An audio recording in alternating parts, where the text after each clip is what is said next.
evening, and welcome to the Rothko Chapel. My name is Emily Dawn Whitehurst. I'm the executive director here, and on behalf of the board and the staff, I would like to thank you for coming and welcome you to this special place. The Rothko Chapel is here to inspire people to action through art and contemplation and dialogue. It is designed to nurture humanity's highest aspirations. And in order to do that, we are open every day of the year for free for people to come and experience the transformative power of Mark Rothko's murals in this intimate space. And we also have a range of programming that we do that's designed to nurture dialogue and discussion, to raise provocative questions, and to invite us to be our best selves. So thank you for coming. I would like to remind everyone to turn off your cell phones, please. We are recording this evening, and you just don't want to be the one whose phone goes off. I usually like to hear somebody's phone go off to make sure y'all are remembering. The format for this evening will be a lecture, and then we'll have a period of question and answer. And the way we'll do that is we'll invite you to write your questions, and please legibly. Take your time, write the question so I can read it, and we'll make sure that the range of questions get asked for about 30 minutes, and then we'll retire to the plaza where we have wine and some food, and books will be on sale by Brazos Bookstore, and our speaker will be willing to sign your book. So please plan to join us for the full experience this evening.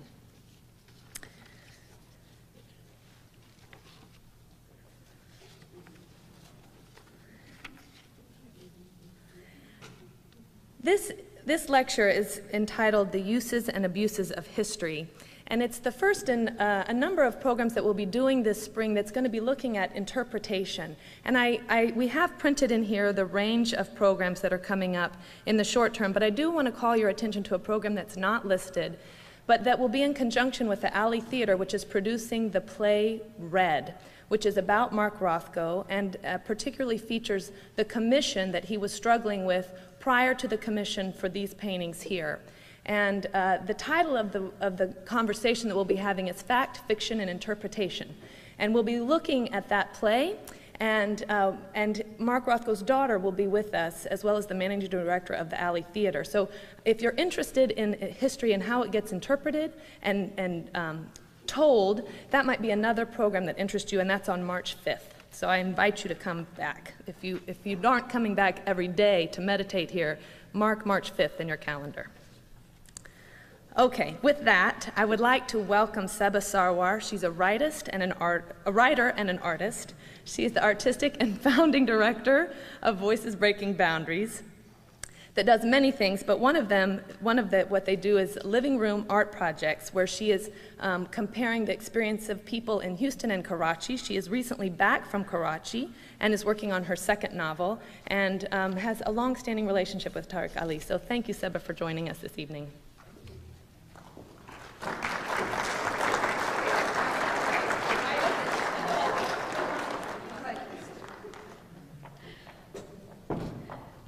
Thank you, Emily. Thank you, Rothko Chapel. I'm really, really honored, actually, to be here again to introduce writer and filmmaker Tariq Ali.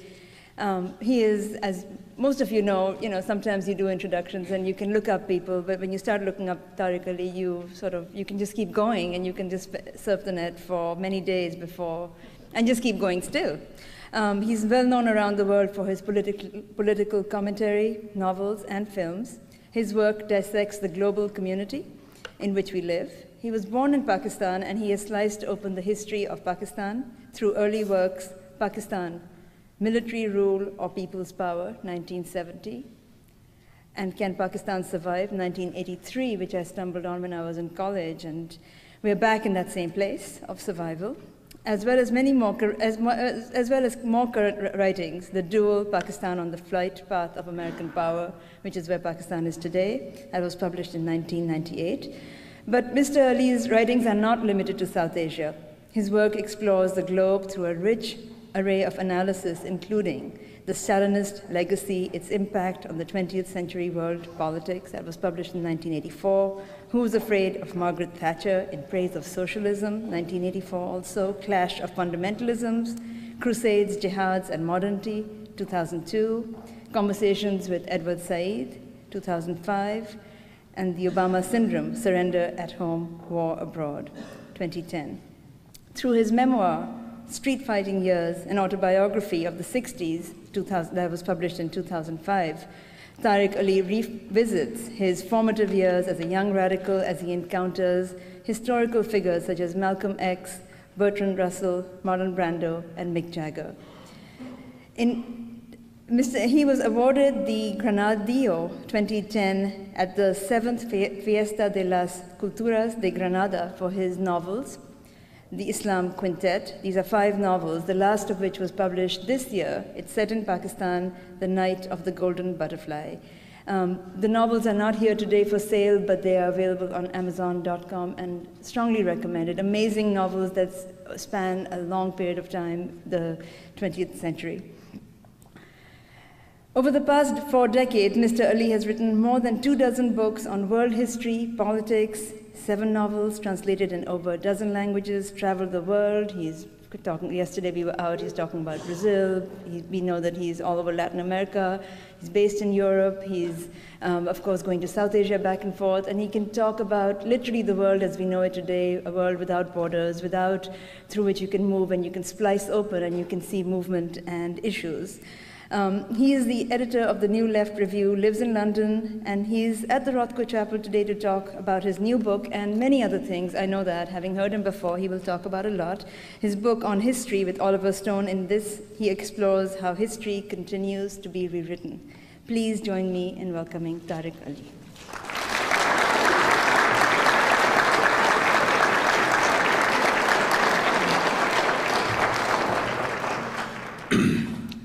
Thank you for those kind words. It seems I was here only yesterday.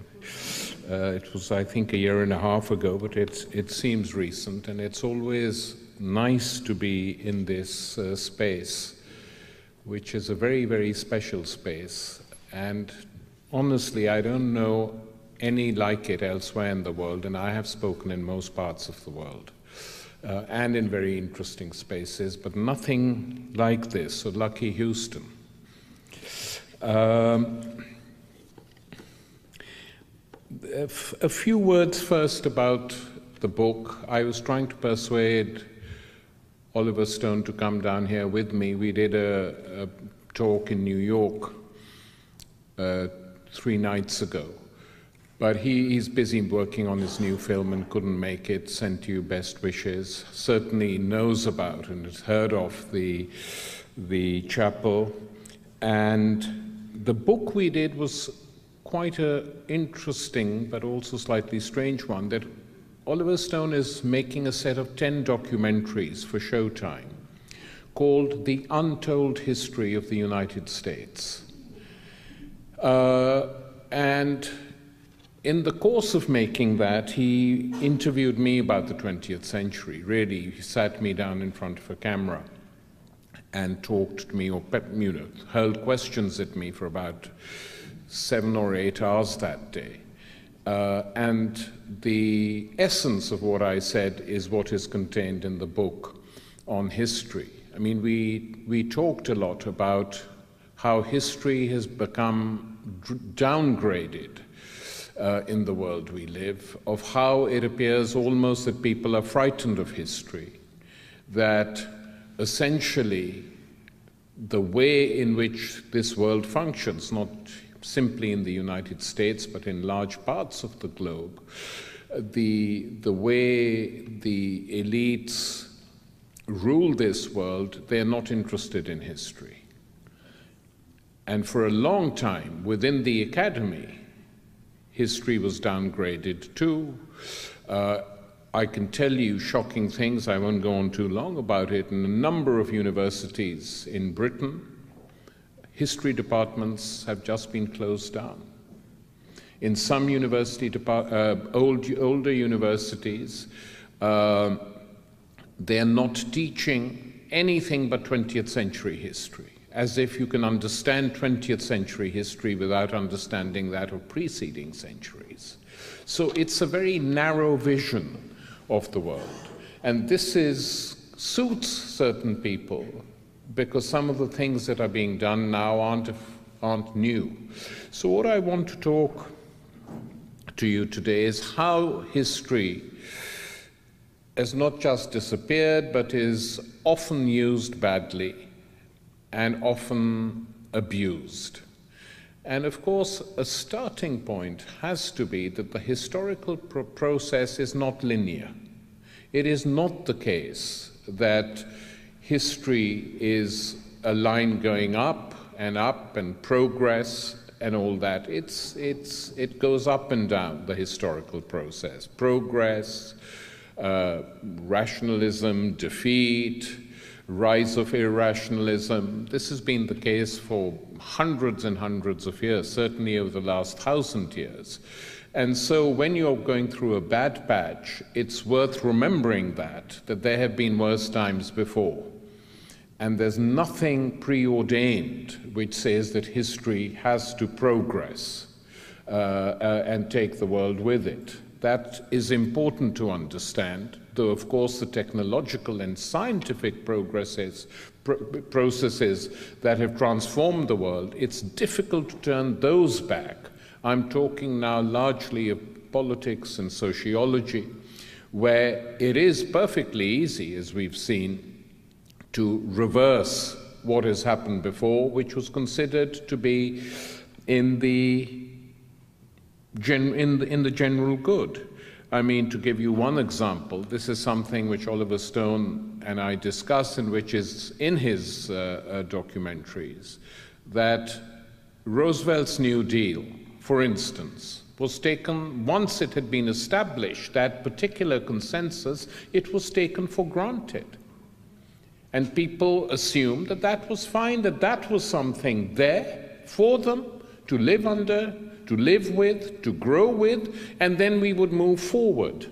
And this was not only the case in the United States, this was the case in most European countries after the Second World War, where you had social democracy of one form or the other, or governments which said that certain elementary things have to be done for the people of our countries who've been through 2 world wars and have suffered.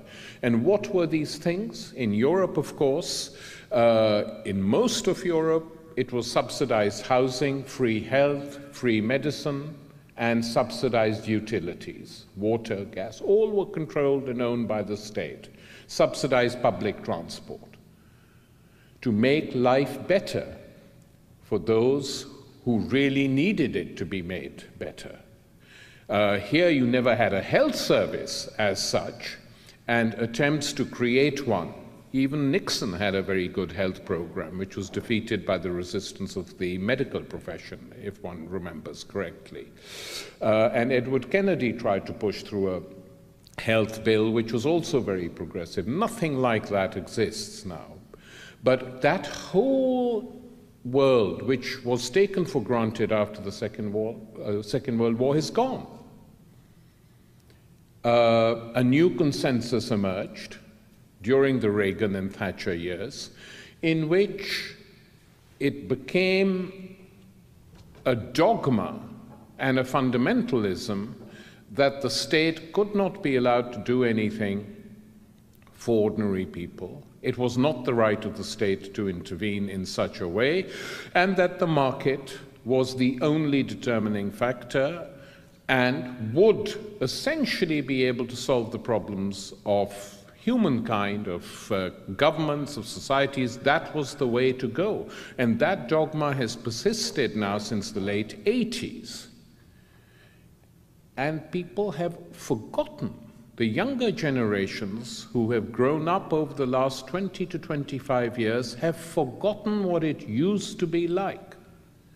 And not simply in the realm of social and political changes that took place, but many, many people, and naturally, because how can they be expected to remember this, have even forgotten of how much better, in a number of ways, the culture of societies in which we live used to be. The films that were made, the plays that were put on, the books that were read, the books that were encouraged, all this used to be much better. and incidentally, much, much more diverse than it is today. And one reason for that, of course, is a historical reason.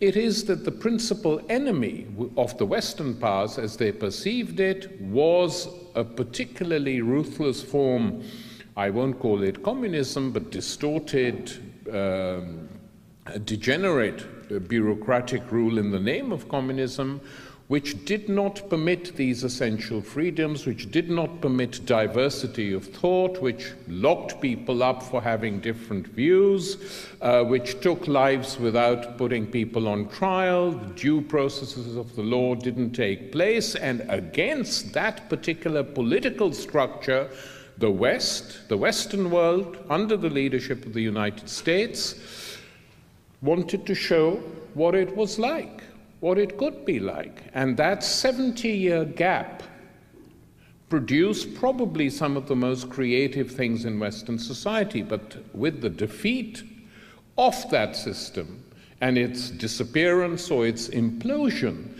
it's no longer necessary to do that. So societies all over the capitalist world are returning to what they used to be in some ways prior to the First World War. And where this becomes very noticeable is after the Wall Street crash of 2008. Now, this crash is affecting, continues to affect not only your country, but the entire world. I mean, Europe is in a total mess, as are other parts of the world, but Europe and the United States are suffering the most from this crisis because this particular economic crisis took the form of creating and using money to make more money. It's a very unproductive crisis. And it's a crisis based essentially on fictitious capital and on fraud. That is what this crisis is based on. But what happens when this crisis takes place? Was the market allowed to determine how the crisis would shape? No. Because had the market been allowed to determine it, a lot of banks would have gone under. And the reason they didn't want those banks to go under is not because of the small shareholders or depositors in the banks, not because huge amounts of money were involved. And so it was almost as if the cycle had come full wheel. That the state denounced, attacked for years and years and years, the last 30 years, was now absolutely necessary to save this particular system. And it did, by pouring in billions and billions of dollars and euros and pounds of taxpayers' money to save one bank after the other, without ever consulting the people in a direct way. Should this be done or should this not be done? So the question, again, which is raised by this, or should be raised by this, is if the state can be used to bail out the rich, why shouldn't it be used to bail out the poor? But to even ask this question is to provoke huge discussions and anger amongst the rulers of this world. And the interesting thing is that it's precisely because they face no challenge, nothing, serious challenge, I mean, from below or from within, that they carry on as if nothing really has happened. Whereas all the world's top economists are arguing that this is sticking plaster at the best, and it's going to fall apart and blood will flow again as far as the economy is concerned if you carry on like this. And here you feel very strongly that the lessons of history are forgotten. They have been forgotten. Because one reason people can't come up with any alternatives is in the case of, I'm talking about ordinary people, or agitate for them or argue for them, is because many of the younger generations have no idea what these were. And that poses a problem on a very fundamental level of the necessity of learning from and understanding history. But let's go a bit beyond this particular economic crisis, because, we can discuss that endlessly, and it will be discussed endlessly. Let's discuss a few things about the abuses of history, how history can be abused. I mean, one way it can be abused, of course, is by forgetting it altogether. I mean, that is an abuse of history. Another way is by inventing mythologies and myths in order to justify current policies, whatever they may be. I mean, one very striking example of this, which created and continues to create a lot of debate and discussion, is, of course, the case of Israel. And I know that in the United States it's not possible within polite society to discuss this problem. And the mass media normally ignores that. They'd see no problems at all. But it is an important thing for people who live in that part of the world. And of course, it's important for the peace and stability of the world that this question is resolved one way or the other. But the interesting thing is this, which is what I want to discuss. I don't particularly want to discuss the present dispute, though if someone wants me to, I will later on. But in order to create a myth to justify the existence of the state, the Zionist leaders of Israel had two arguments. One, that these were biblical lands, i.e. historically belonging to the Jewish people. And secondly, these lands were concentrated in what is now Palestine, and therefore the occupation of Palestine and the creation of Israel in this particular territory was absolutely essential. Now, many of us argued against it, Edward Said argued, but we don't matter.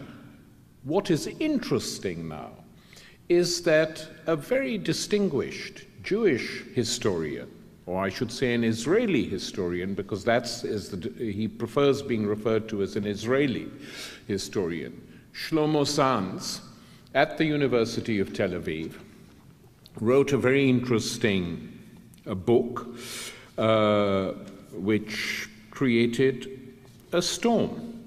And his book, which was written initially in Hebrew, became a bestseller in Israel. Just took the country by storm.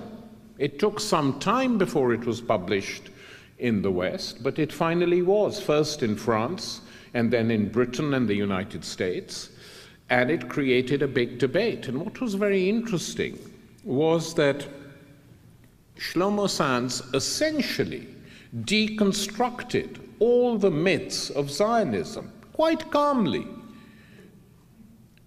And he said, look, we shouldn't use these myths to justify the existence of Israel. Israel is here to stay. I think all the citizens of Israel, whether they're Jews or Palestinian Arabs, Christians, Muslims, should have the same rights, and we should stop the right of return, that if you're a Jew, you can come back to this land. It's crazy, he said, because, why should we do this anymore? But in order to put this argument forward, he really did a lot of historical and anthropological work. And he argued that after the destruction of the temple in AD 70, contrary to mythology, there were no expulsions of Jews from the region. He pointed out, correctly, that the Romans were not in the habit of expelling populations from lands that they conquered because they were very intelligent and they needed cultivators and people working the areas because the Roman legions didn't do that. And he said, not only were there no expulsions, but at the same time there were Jewish communities numbering 4 million people, which is a huge amount for those times, in Persia, Egypt, Asia Minor, and elsewhere, who stayed put. And he then argued that the notion that the Jewish faith, after the separation of the reform movement known as Christianity from it, didn't believe in proselytization is totally false. They did. Many people were converted, some converted themselves, and that the Ashkenazi Jews in particular grew out of the mass conversions on the edge of the Caspian Sea between the 7th and 10th centuries of the Khazars, who finally adopted Hebrew and converted to Judaism wholesale. And these are the Ashkenazi Jews who peopled Europe and the ghettos of Europe and who suffered under the Holocaust and all that. These are those people, descended from the Khazars. So he said they in particular, who formed the bulk of the Zionist movement, had absolutely no connection with the Arab lands at all. Then he went even further. So he said, if Palestine is not the unique ancestral homeland of the Jews, what happened to all the Jews in these countries?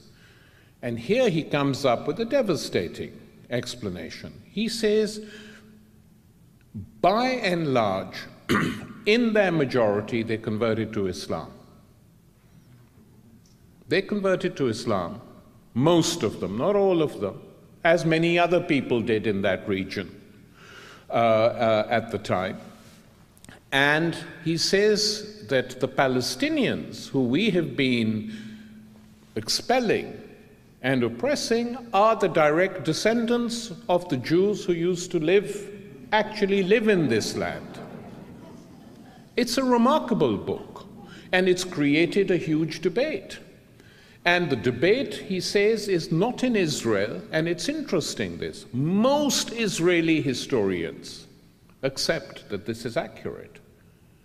But they say, their response to Sands is to say, well, you know, every nation creates its own mythology, so what's the big deal? But you know, this is also true, by the way. But this mythology is very potent and very powerful because this thing that it's unleashed is still going on. I mean, no one would mind the mythology if everything had been settled and some agreement had been reached. But because it hasn't, it becomes a very disruptive force. And Shlomo Sands himself is by no means a radical figure. He says, you know, he says, I'm not a hardcore Zionist, but I believe in Israel, except that I think all citizens should have equal rights. And you can't say to the Palestinians, don't come back from lands that were taken away from you, as long as you keep saying to Jews, wherever they may be, in whichever part of the world, you can come back whenever you want. And he said that's why he wrote the book, to fight for equality. And the big attacks on the book have come from the diaspora. I mean, the New York Times ran a big review of it, which created a huge controversy. And in France and in Britain, there was no controversy at all. By and large, it was accepted that what he said, argued, was true. I mean, all the historians who reviewed the book said it's accurate. I mean, you know, you can't sort of catch him out on history, because we accept this. But the diaspora was angry that this had even been said, to which Sands replied very sharply, well, if you're so keen to say that I'm wrong and what I'm doing is harming Israel, why don't you put your money where your mouth is and leave the diaspora and come and settle in Israel? He said, if you're that keen on the country, why don't you come and live there? We live there, and we know how we live. And I'm saying, he said, that how we live is not good, either for us or for the non-Jews in that part of the world. And that is why I've written my book. Now, he's a very courageous guy, by the way. He's not the only one. Many Israeli historians have written books of this sort. But do they have any impact on the rulers of the world or the rulers of Israel? And here I think the answer is no. And one of the interesting things Shlomo Sanz quotes in his book is a statement from David Ben-Gurion, one of the founding fathers of Israel, in 1918, where Ben-Gurion writes, you know, people ask what happened to the Jews who lived in this region. They were loyal to the land, and in order to stay in this land, he says, most of the Jews became Muslims. So he knew it. And they knew it, the leaders of Israel, that this mythology that was being created on the basis of quotations from the Old Testament was largely mythology, not based on any historical reality at all. So here you have an example of history being abused, but at the same time, the abuse triggering off a huge and very creative debate. But of course, debates alone and books, even as strong and powerful as the one written by this Israeli historian, do not sway the minds of politicians or rulers, because ultimately, they do not rule on the basis of the myths. The myths are to keep people in line. They rule for other reasons, to keep themselves in power, to keep control of the society as it is. And this doesn't just apply to Israel, it applies to most of the rulers of different parts of the world today. Then let's come to how the failure to understand what has happened over the last century or the last 2 centuries makes people accept some of the things that are going on today. I mean, the 19th and 20th centuries were the centuries of European imperial powers more or less dominating the world. Africa, Asia, North America for a while, but then there was an uprising and they had to give that up. But by and large, they dominated the world for a long, long time. The British were the largest empire in the world. The French followed soon after. The Germans wanted their share, which triggered off 2 world wars, because they said, why should we be denied this? Even the Second World War, if you look at the speeches made by, I mean, we now think of the Second World War more or less exclusively as the Holocaust of Judeocide, the killing of 6 million Jews by Hitler. Well, of course, that was a horrific crime. No one should even dispute that, but that is not what the war was about. The war was about space. And the Nazi leaders spoke for German nationalism, a very broad range of it, who said, why should we be denied space when the French and the Brits, who are tiny countries compared to us, have so much, and they used to have maps of the world. This is the population of Britain, look how much of the world it controls. This is the population of France, look how much of the world it controls. This is the size of Germany, and look how much we control. So the war, from that point of view, was a very open war for the Germans to get what they thought was their share as Europeans from the world. No one at that point in time within the political classes of any of the European countries questioned occupying large tracts of the world. They thought they were bringing civilization to it. That was a widely held view, whatever your politics, by and large.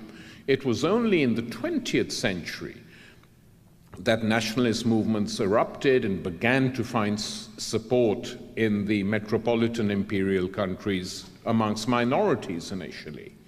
But it was accepted. Might is right, and might is also civilization. Which is why I've always liked that reply by Gandhi to an American journalist, I think she was from Life magazine, who was interviewing him in the late 30s, before the Second World War, and she said, Mahatma Gandhi, what is your view of Western civilization? And he said, I think it would be a good idea. I mean, very simply stated, but very understandable, because the people who suffered under it didn't see it as a civilized empire. And you know, it's very fashionable now to be very pro-imperial interventions and imperial occupations and saying we're doing it for the good. All these arguments have been used before. I mean, Neil Ferguson, the current professor of modern history at Harvard, who's written books on empire, actually arguing that the United States should become like the British Empire used to be and occupy and rule countries for 100, 150 years if necessary. I mean, I assume that's the reason Harvard hired him, which is, I do wonder whether they couldn't find any American historian to say this. You know, probably not, which is goes in favor of American historiography at the moment. But I don't know. I'm just speculating now. But it's an incredibly stupid argument. And just give you one fact. After 150 years of British rule in India, when they finally left, 95% of the population was illiterate. 95%. Had they educated the population, they'd have been chucked out long ago, which is why they didn't. I mean, the countries where they educated people were countries with white settlers.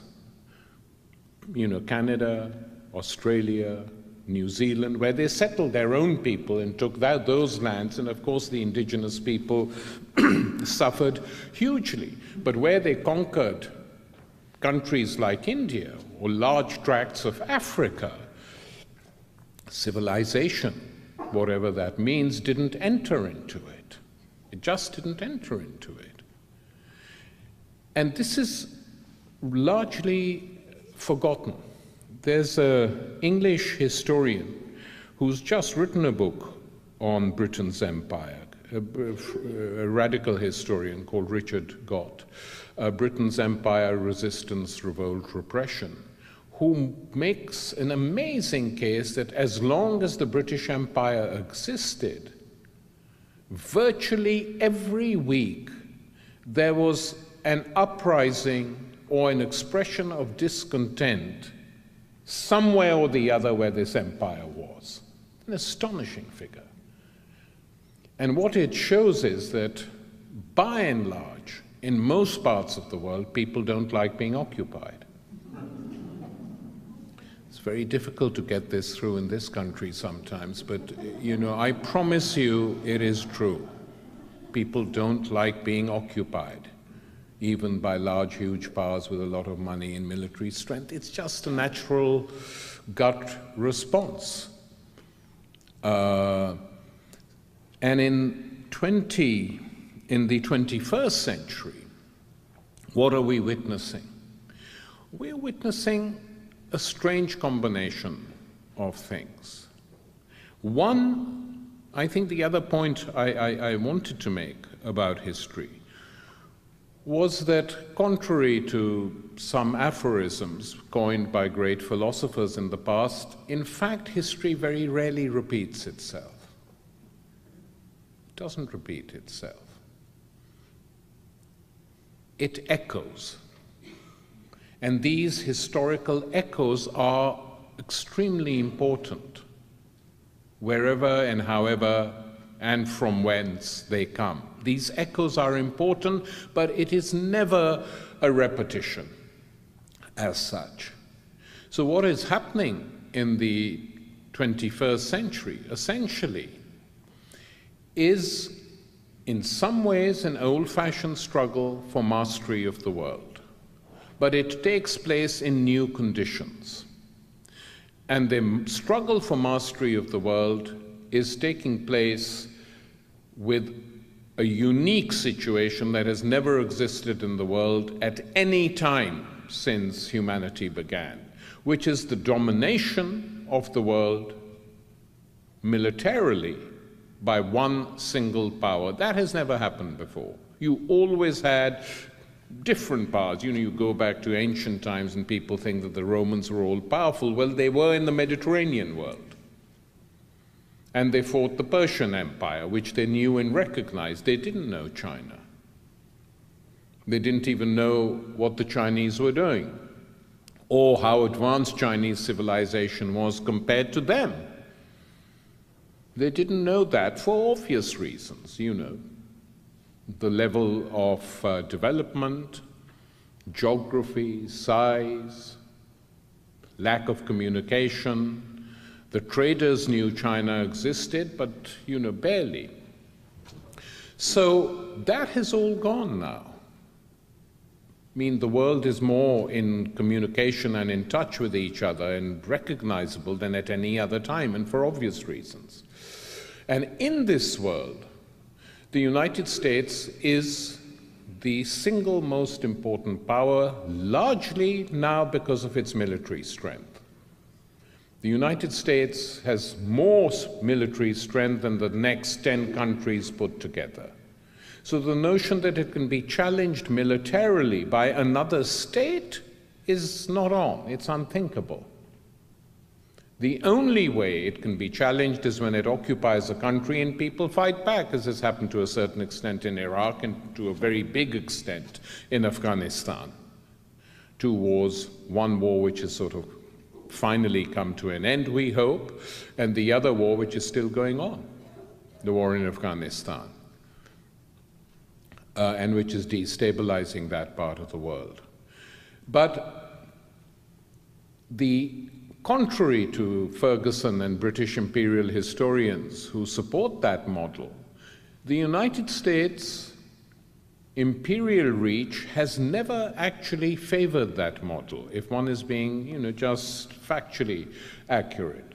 They preferred to rule not directly, but through indirect relays. Whether it is the military in one country, whether it is a group of politicians aligned to them in another country, that is traditionally the way in which the United States has ruled its part of the world. I mean, very brutally at times through the Latin American military dictatorships in Argentina, in Brazil, in Chile under Pinochet, and others throughout the period of the Cold War. Through politicians in parts of Asia, usually very corrupt politicians backed by the army or by using the army in these countries as well. That has been the way. They have not liked to occupy countries, and that by and large remains a strong pattern of American hegemony today. I mean, I'm not saying they never did it. Of course they did it. They did it in the Philippines early on, which created a huge uproar in the United States, with Mark Twain and others denouncing it, with the Anti-Imperialist League formed in this country in 100 cities, with huge support of millions of people. So that has not been the pattern that they have adopted.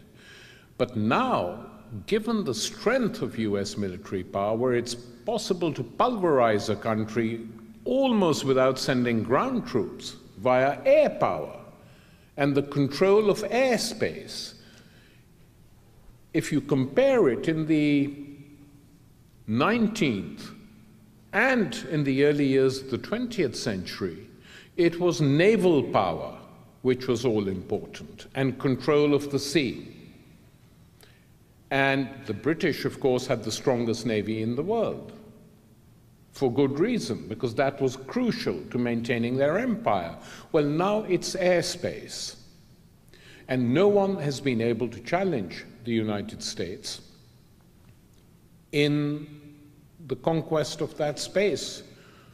So every time they have fought a war over the last, 30 years, by and large, they have had that airspace under total control. This goes back to the last century. The Korean War, the Vietnam War, some of you will remember that. They had total control of the airspace. I mean, those images on CBS of bombers dropping bombs day after day after day. They still lost that, but for other reasons, not because they were challenged in the air, because the world was very different then. But today, that military power is unchallengeable. So the challenges come from the ground. You can't occupy a country against the will of its people for too long. They know that. And I think they made a huge error in Afghanistan. And just over the last few weeks, it's become very clear that they're negotiating with the people fighting against them, which they've been doing privately behind the scenes for 7 or 8 years. But they have to get out. So the 21st century is not the same as the 20th century. Recolonization, which does take place, takes place economically and only rarely through the use of military power. And many people say that the reason for the war in Iraq was Iraqi oil. And I've always said no, because technically speaking, Iraqi oil was never denied. No one said you can't have it. It was the sanctions against Iraq where the West themselves publicly didn't go for the oil, though it was sold by other companies and in the black market regularly. There was never a problem with that. I thought that the war in Iraq was essentially a question of asserting US hegemony and a shot across the bows to the Chinese, because that is the big development of the 21st century. The fact that China today is the industrial workshop of the world and occupies a place that Britain did in the 19th century, more or less. But the big difference is that the Chinese still now have shown absolutely no interest in building an empire, and they're very wise. Even their ancient history shows that they by and large expanded within their own region. In fact, they built a huge great wall to prevent the barbarians from coming in, because they were comfortable with the territory that they had. And that, for a long, long time, has been Chinese policy. There is no indication that they're building a huge army or air force or naval units to go and start taking countries. Were they to do so, they would suffer, by the way, internally, economically. One reason the Soviet Union collapsed, in my opinion, is because of their crazy military spending, which went totally out of control during the Reagan years, early Reagan years and the late Carter years. And they wanted to compete with the United States and thought that they could do it. And they couldn't. And that huge military expenditure ultimately wrecked that economy, and people lost faith, saying we're not going along with this anymore. Now, I think the United States might even like the Chinese to go down that route, but there are no indications that the Chinese are going to do so. So, what is going to happen as this century proceeds? Here again, we need history. History told us that the great empires of the European world collapsed when they fought each other. They didn't collapse of their own accord. They fought each other, they weakened each other, and the United States became a player in the world only during the First World War. And that's when it began its ascent, watching slowly as the European empires bled to death. And after the Second World War, when decolonization became absolutely necessary, the United States basically took over the British role in the Middle East and in Southeast Asia and carried on with it till it was defeated, which was a huge mistake that they made. So what are they going to do now?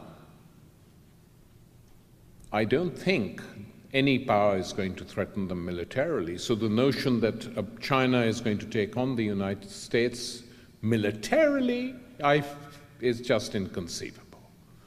Inconceivable.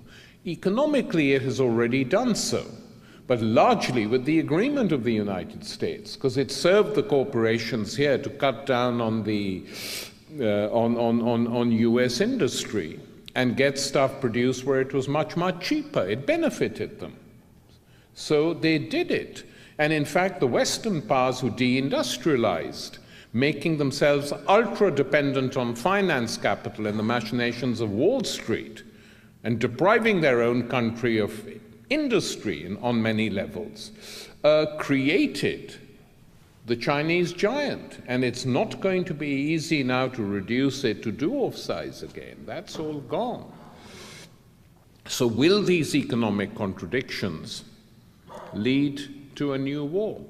In my opinion, not, unless some provocation is carried out by the Western powers to sort of cut China down to size, but it would be very foolish were they to attempt such a development. I think the only way in which American imperial power can be brought back, as many realist thinkers are arguing now, I mean, John Mearsheimer's last book argues that, the late Chalmers Johnson argued that America is large enough and huge enough not to waste its money having military bases all over the world. No one is challenging it. It should instead start the task of rebuilding its own country. This argument, by the way, you'd never hear in American politics except in a marginal sense. The only politician who raises the question of dismantling the empire is Ron Paul.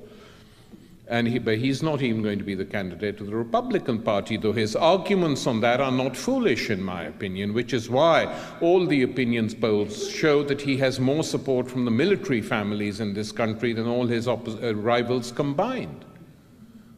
Because no one likes to go in a war to a foreign land and be killed. However much you're sort of, propagandized and brainwashed into doing it, people don't like doing it. And it debases and dehumanizes them, as we've seen in Iraq and in Afghanistan. And the number of suicides now amongst former soldiers who've been serving in these wars is higher, I'm told, than it was during the Vietnam War. So the fact that it isn't covered that much doesn't mean that the same processes aren't at work within it. And this is why I think that it's extremely important that citizens in this country do have some idea of the world and its history and its different traditions, because it's not a very productive way of learning geography when you find your country has gone to war and occupied another country, and then people wake up and say, where the hell is Iraq on the map? Where is it? Or where is Afghanistan? Not a productive way to do this. So I argue all the time here and elsewhere in the world that if we are going to transform the world for the better, and it's a big if, because the problems are not only the problems created by wars and occupation and collapsing economies, there are other larger problems, one of which is, of course, the fragile ecology of this planet. And it simply is not the case that the American dream of the 50s, with 2-car families and 2 refrigerators and all the perks, can be recreated in the United States itself, leave alone in the rest of the world. That is gone. It's just not possible. And here history doesn't show us what is possible, because it never reached this stage before since humans started inhabiting the earth. These are new problems that we confront, and they are important problems: how to save the planet for future generations. And one of the big tragedies is that politicians and corporations live for today. They don't think about the future because that is not what their interest is.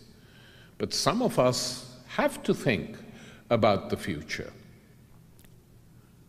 And this future cannot be secured with the present system of totally anarchic, crazed, turbocharged developments all over the world, which are wrecking the ecology. I mean, the planet will not be able to take it and will implode at some point in the future unless things are done to stop it. And that means planning of some sort on a global scale and agreements. And you won't get these agreements unless the states that exist do something that benefits the whole of their populations. And that in itself will be a step forward in saving the planet. I mean, that's how I think we have to think today. And our politicians aren't doing it. And if citizens don't do it either, then we are doomed. And once you begin thinking in that way, then the idea of the United States having 100 bases, military bases in different parts of the globe, spending enormous amounts of money on military spending is just foolish. And it's not just that they spend it on their own military. They force the vassal states that they have in Europe and the Middle East to buy all this stuff. That is what keeps the military-industrial complex going. I mean, the Saudi Arabian government, for one, you know, which, as most of you know, is hardly the most enlightened state in the world. They buy billions and billions of dollars worth of American equipment that they can't even use. It rots in warehouses, where the latest jets bought stay in warehouses in the desert, and 10 years later someone goes to see their condition and they're rusting. I mean, this cannot be rational. How could it be? And so my plea really is for activity, you know, and the young people who've been out in American cities and in the Arab world trying to do something are, you know, they deserve our support and solidarity for doing what they're doing. They could be staying at home and not bothering. In the Arab world, they actually took their lives in their hands. And lots of them lost their lives in order to get rid of corrupt dictatorial regimes. And that example spread to other parts of the world, including this country. The young people say they were inspired by the Arab Spring. And when I think of some of the things that were being written about that world after 9/11, which people like me challenged, and we were denounced for challenging them, you know, arguments like the Muslims are genetically hostile to democracy. I mean, these sort of things were being said, and the Arabs don't want democracy. That's why we can keep on supporting these wretched dictators. Well, the people of the Arab world have shown differently, and that struggle isn't over by any means. But that is, of course, one way forward. And interestingly enough, they do have a sense of history in that world still. And it's not necessarily a history that is taught in schools, but it's a history which is an oral history passed down from family to family. And they remember also what it used to be like. I remember, and I'll end on this note, many years ago, a sort of big television producer from one of the big channels in Britain came to me and said, we want to do something very different about how different Europe is to the Arab world, or America is to the Arab world. I said, yeah, it is different. So he said, well, what do you suggest? I said, you've got a lot of money? He said, yeah, that's not the problem. So I said, well, you're heavily into reality television. Here's an idea. Set up cameras in a Starbucks in Chicago, in LA, where 3 or 4 parts of the United States. Just record for 2 months what people are talking about. Do the same in London, what people are talking about in these cafes. Do the same in Baghdad, Damascus, and Amman, and Beirut. And then after 2 months, bring all these films back, and you'll get a very good idea what the difference is. Because I said, however ill-educated people are in the Arab world, what they're doing essentially when they meet in cafes is denouncing their politicians from being corrupt, pointing out what's going on in the country, talking about history, talking about what's happened, and just compare. I said, I have no idea what they're discussing in Starbucks in New York, which is, of course, not true. I had a pretty good idea. But I said, let's try it like that, and then see how ordinary people talk, what their concerns are, and you'll get a very clear picture of the difference between Europe and America on the one side and the Arab world on the other. I wish they'd done it, because then they'd have been more prepared for the Arab Spring, which erupted last year. Thank you.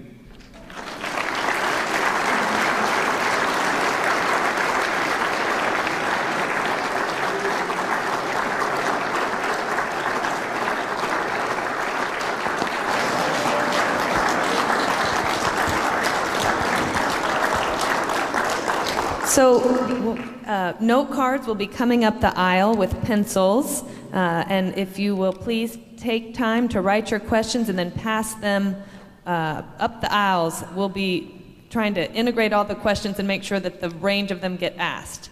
And in the meantime, I will ask this question from one of our audience members.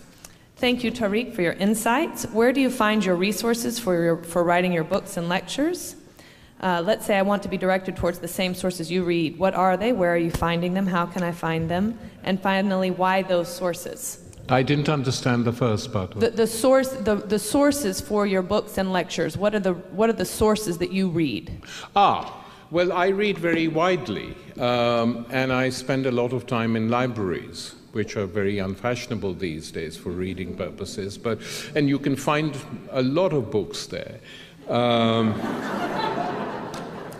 Which I strongly recommend many of you visit, because you don't get everything on videos and television or the web. The web is very good and very important and very interesting, but it doesn't have everything, and there's a lot of misinformation on it too. And it's, it has to be used because it's very important now for us, all of us, but I think libraries are still extremely important. And when I was researching, for instance, my novels, which are historical novels, the Islam Quintet, it's a set of 5 novels, I did 2 things. I visited the countries and spent 3 or 4 months in them, just traveling around, not talking to many people, just observing, looking at the vegetation, smelling the herbs and all that, and also doing large amounts of reading. And the most difficult time I had was in Sicily, where everyone I met said there's nothing on the Arab period in Sicily. And then I went into a tiny bookshop in Palermo, and the guy said, "What do you mean there's nothing on the Arab period in Sicily? Who told you that?" I said, "All my Sicilian friends." He said, "They are ignorant." And I said, "Well, what do you have?" And he said, "There's a 6-volume history written by Michele Amari in the 19th century." I said, "Where is it?" He said, "There." So I got it. And though my Italian is, sort of very bad, I sat down with a dictionary and found stuff that I wanted to read. So, if you really have to look hard in order to find some things, which is why the people who in the past, over the last thousands of years, have burnt books, have really cut us off from history. The book burners. In whatever culture. I mean, the burning of the library in Alexandria, of course, is the most famous one, but not only. I mean, in Granada in 1492, the year Christopher Columbus supposedly discovered this continent, there was a huge book burning in the large square in Granada of all the works in Arabic of Islam. And then some scholars, Christian scholars, came and pleaded with the church and said, "Do not burn the books of medicine and astronomy and geography, because without them we can't, you're attacking ourselves, because all these books have been written by the great Spanish Muslim scholars, and so they managed to save some of these books. But by and large, a lot of books which was, you had just one manuscript, were burnt. So we don't know what we've lost. As you know, in the library in Alexandria, when that was burnt, we lost some of the greatest plays of ancient Greece. I mean, Aristophanes wrote hundreds of plays, and only a few have survived. So what this barbaric, and it's largely done by people who fear ideas in the written word, and they burn them. Sometimes for civilizations that were, I mean, the Baghdad library was first burnt by the Mongols in the 15th century. No, 13th century, they burned the library in Baghdad. And then the next wave was with the, I mean, they didn't burn the library, but the library was looted and museums were looted with this last occupation. You know, people saw important historic documents just littering the streets of Baghdad. So one wants not to do that, and that's where you find both visiting a country and talking to people, but also reading. And in this country, I'm told that a majority of the population doesn't have passports, which, you know, I can understand because it's a huge country, so you don't need, but it is always worth traveling and looking at the rest of the world.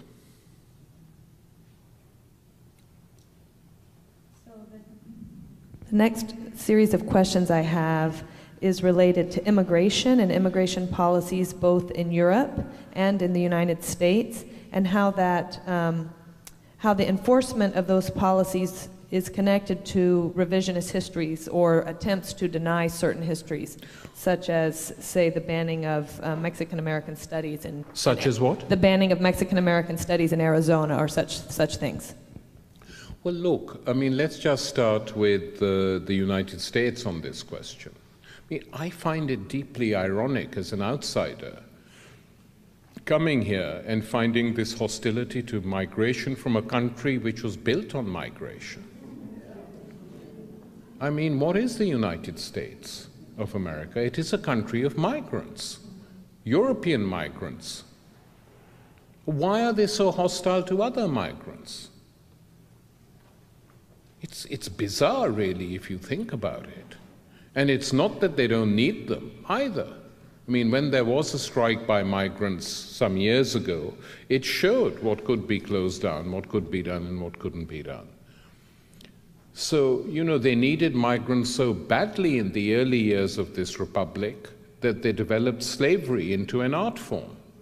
You know, actually went and forced people out because they needed them to work. But now they can't do that anymore, but migrants are still needed. And the entire history of the modern world is a history of the movement of populations. And why do people move? Why did the Irish come here? Because there was a huge famine in Ireland and they were dying of starvation. That's why they came here. Why did the Germans come here in the middle of the 19th century? Huge economic crisis. Lack of food, no work, the countryside basically falling apart over 10 years. And that's why they came here. And it's the same for people today, whether they come from South America or Africa, that they come because they feel that's the only way they can manage to survive and live.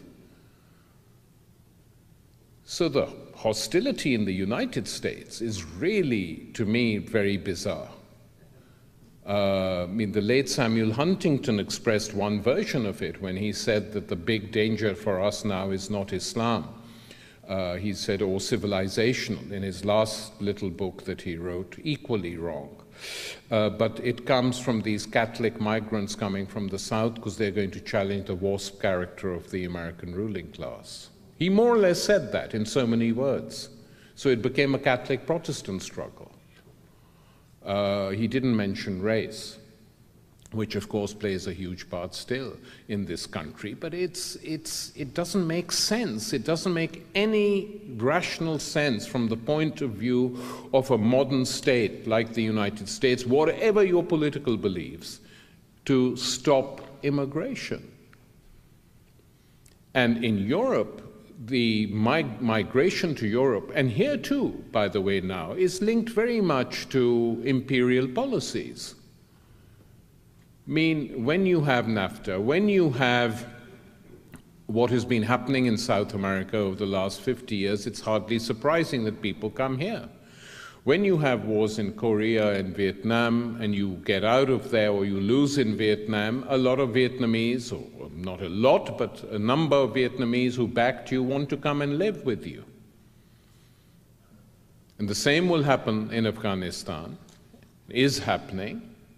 So an imperial country has these responsibilities. You go and wage wars elsewhere, you divide peoples, and then when you leave, the people, in many cases, who have worked with you want to come here. In Europe, it was the same. If you look at the patterns of migration, the bulk of the migration to Britain came from South Asia, which was a British colony, and the Caribbean. That's where the bulk of it came from. And again, the links were very clear. Imperial rule had left these countries impoverished, people had no work, and they went where they could. And interestingly enough, before immigration controls were imposed, it's amazing, the statistics. The number of migrants coming into Britain corresponded 100% with whether there was full employment or unemployment. In the period of full employment, migration was high. When you had a decline in full employment, immigration went down as well. So it's not that, people want to leave their villages or their towns and come. They come because they have no other alternative. The worst countries for migrants today are these Gulf states and Saudi Arabia, who have tiny populations themselves, but a huge amount of wealth, and they don't want to work themselves by and large. So they hire migrants to do the bulk of their work, usually Muslim migrants from India and Pakistan and Sri Lanka and Bangladesh, who do most of the work for the rulers of these Gulf states, or the keepers of imperial petrol stations, as I prefer to see them. That's what they do. So I honestly don't see what the huge fuss is about. So this question comes from somebody who basically agrees with you regarding your encouragement of U.S. to take its military back, but wonders what do you do in situations where there's military action required against genocide or against atrocities committed against citizens of this or that particular state? How should U.S. policy respond? To what? To situations of genocide or to situations in which states are harming their own citizens. Does that provide a kind of rationale for U.S. involvement? If you look back, here historical examples are quite important. Every time the Germans invaded a European country, and in some cases, especially in Central Europe, they always argued that the German minorities in these countries were being mistreated and they were going in to defend them. They said so in Czechoslovakia in the case of the Sudetenland Germans. They said so in parts of Poland. They said so in parts of Russia even, where there were German minorities. That is what we are going to defend, which is why the United Nations Charter that was created after the Second World War expressly forbade the violation of one country's sovereignty by another, keeping in mind what had happened during the Second World War. And it's not the case that governments don't do bad things, but that is not the reason the United States and its allies intervene. They intervene selectively against countries they don't like for other reasons, and human rights becomes a plank in the new imperial war. I mean, as I said to you earlier, the worst country in the Arab world, in my mind, is Saudi Arabia. How many people even criticize it? They did after 9/11 for a while, but then they stopped. Why? Because it's a very useful ally and has been for a long time to come. Why did they support Mubarak in Egypt for the last 30 years? And why were they reluctant to let him go? I mean, he had tortured and brutalized large parts of his population. So I don't take this argument that, or the propaganda that this is why they're going to do it seriously. I mean, when they intervened in Yugoslavia, it was against the Serbs, but the Croats were doing things which were even worse than the Serbs, but they became allies. I mean, that's the reality. I thought it was an ugly civil war in which I didn't want to take sides. But it's not the case that the Serbs were the only ones committing crimes. The Croats committed crimes and actually expelled more people. There were more ethnic cleansings in Croatia. As some brave Croats outlined, even at the time of the war, but you wouldn't have read that in most papers here. So this whole thing of genocide has become, you know, what is a genocide? What constitutes a genocide? Milosevic killing, according to the last figures we have, just under 3,000 people is genocide. But the death of 1 million Iraqis under an American occupation is not genocide. Work that out for yourselves. And I think it's very dangerous to use the word genocide as loosely as it's being used now, because it debases real genocides when they happen. I mean, what happened in Rwanda was a real genocide. In Darfur, it's more problematic if you read some of the literature that has come out. And so it's a sudden response, genocide, people are dying, this, let's go and make war, when you want to make war on them in any case. That's the reality. Why didn't you attack Saddam Hussein when he was actually killing Kurds during the Iran-Iraq war? That's the time when poison gas was used in Halabja and the Kurdish areas of Iraq. You couldn't attack him because you were supporting him against Iran. So why bring that up now when you kept silent? And when vetoes were used to stop the thing being discussed at the United Nations? So all I'm saying is that we live in a world of grotesque double standards, and one shouldn't be taken in by the propaganda.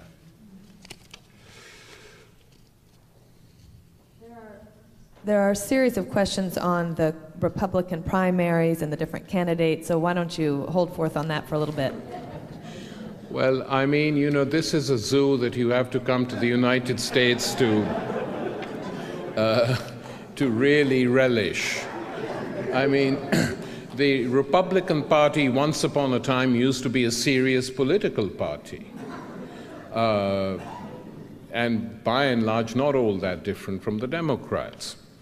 And I think a bulk of, probably a bulk of Republican supporters are no different from Democrat supporters, but you do have a hardened minority which has crazy views on virtually everything under the sun. And this is largely because of the influence of hardcore, born-again Christian fundamentalist groups inside the Republican Party.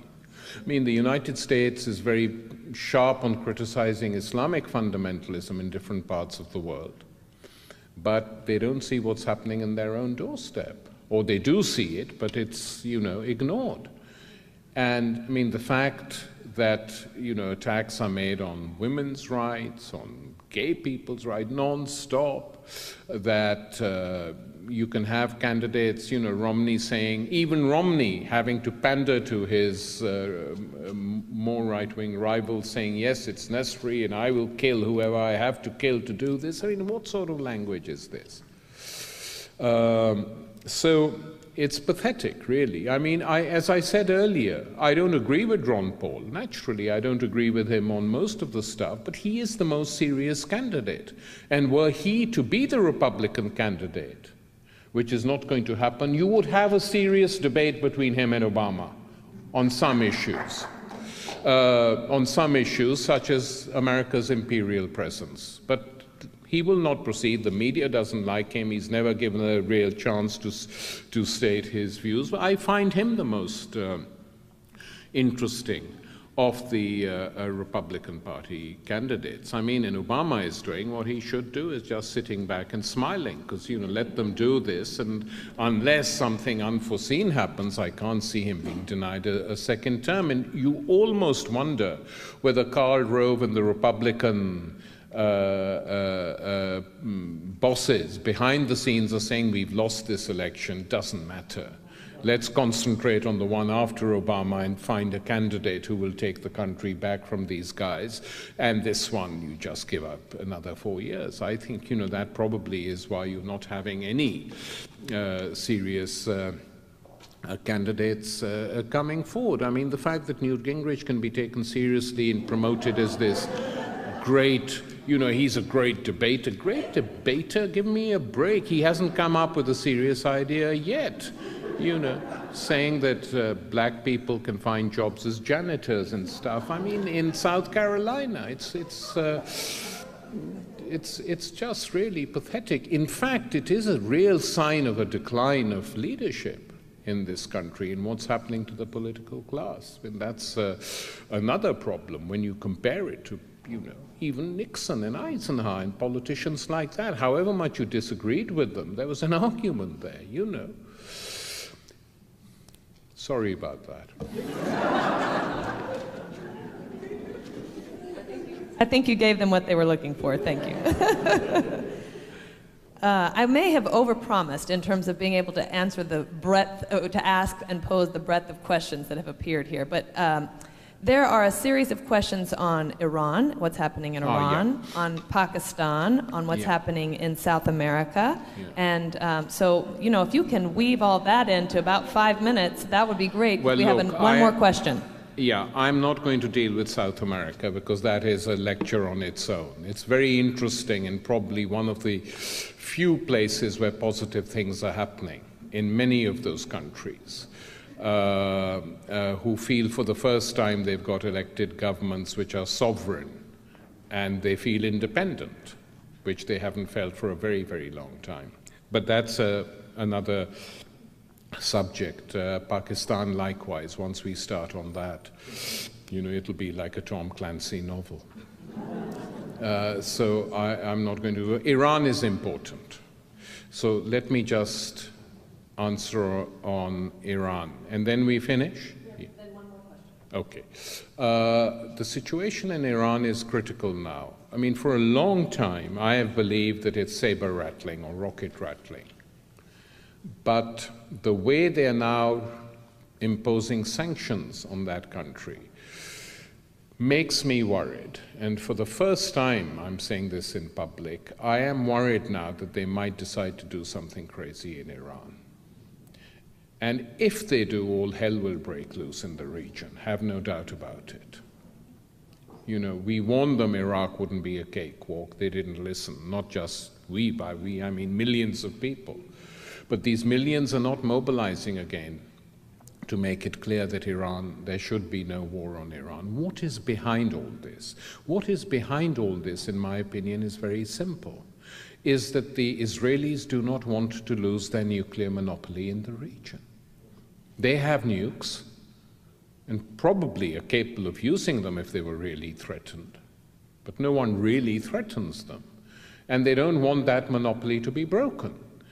The Iranians look at it differently. They see themselves surrounded by countries with nuclear weapons.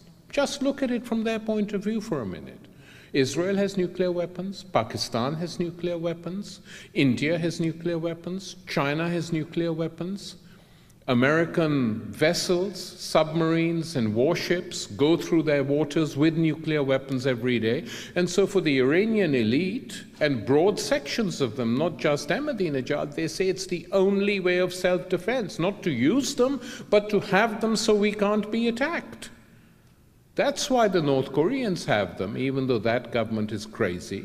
But, you know, that is why people want nukes, because they say if you have nukes, the United States is not going to attack you. And they want them for that reason, though they deny that they want them. It's obvious that they do. Now, what will happen?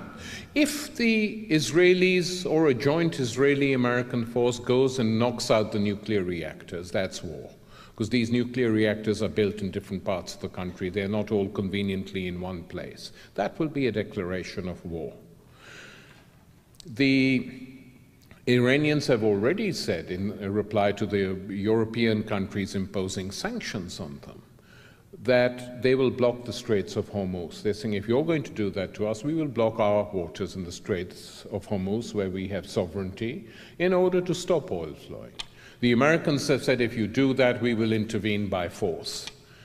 But the big difference with Iraq is this, that the Chinese and the Russians are not going to like a war with Iran. And the Chinese have already made it clear. They have signed a 30-year pact with oil and gas reserves, oil and gas pact with the Iranians to get oil from there for their economy. So just think about what the effects of this war could be, not just on that region, but on the globe, which is already in the midst of an economic crisis.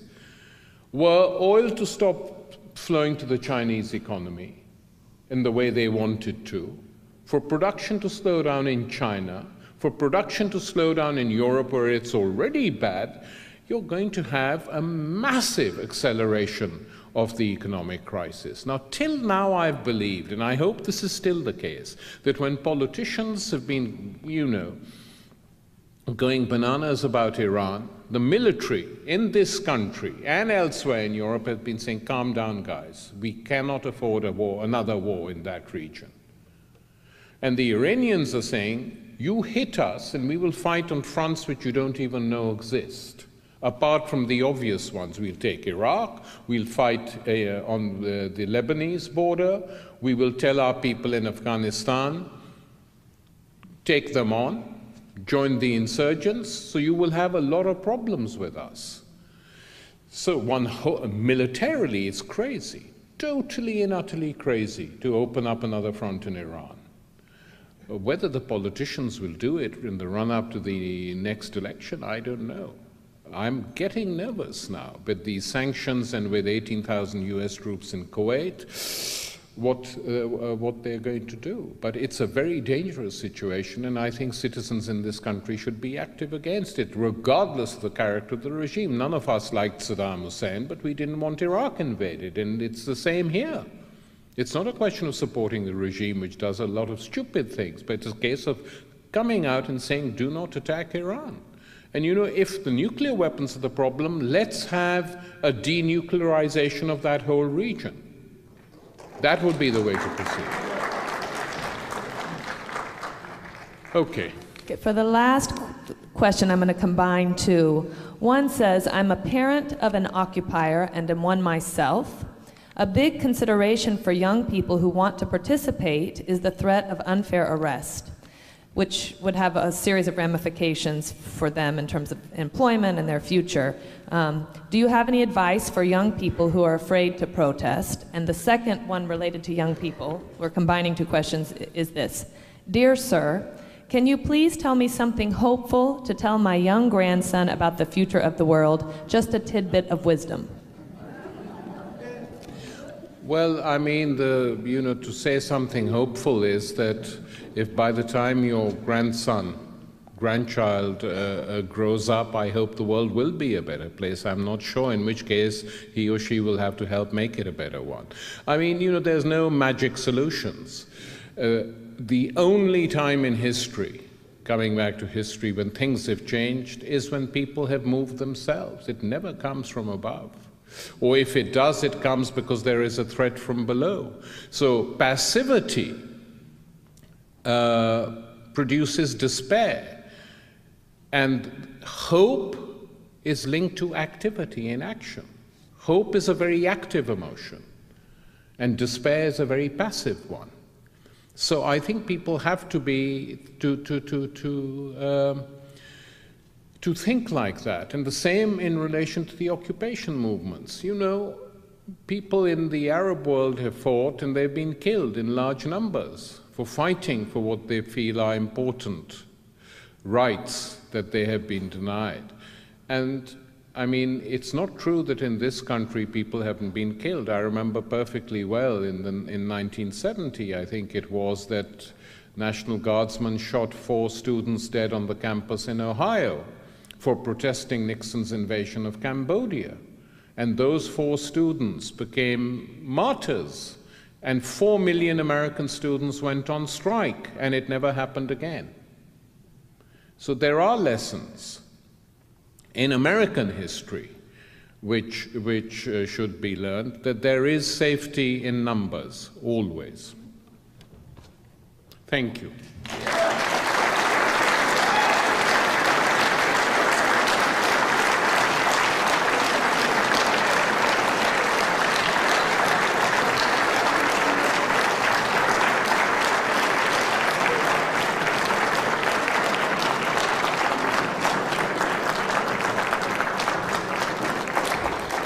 So Tariq and Ali and I are going to exit on the side, so don't try and talk to him here because he won't be here. Meet us on the plaza. Thank you so much for coming, and if you're not a member of the chapel, it's only $40. Please join so that we can stay in touch with you. Thank you for coming.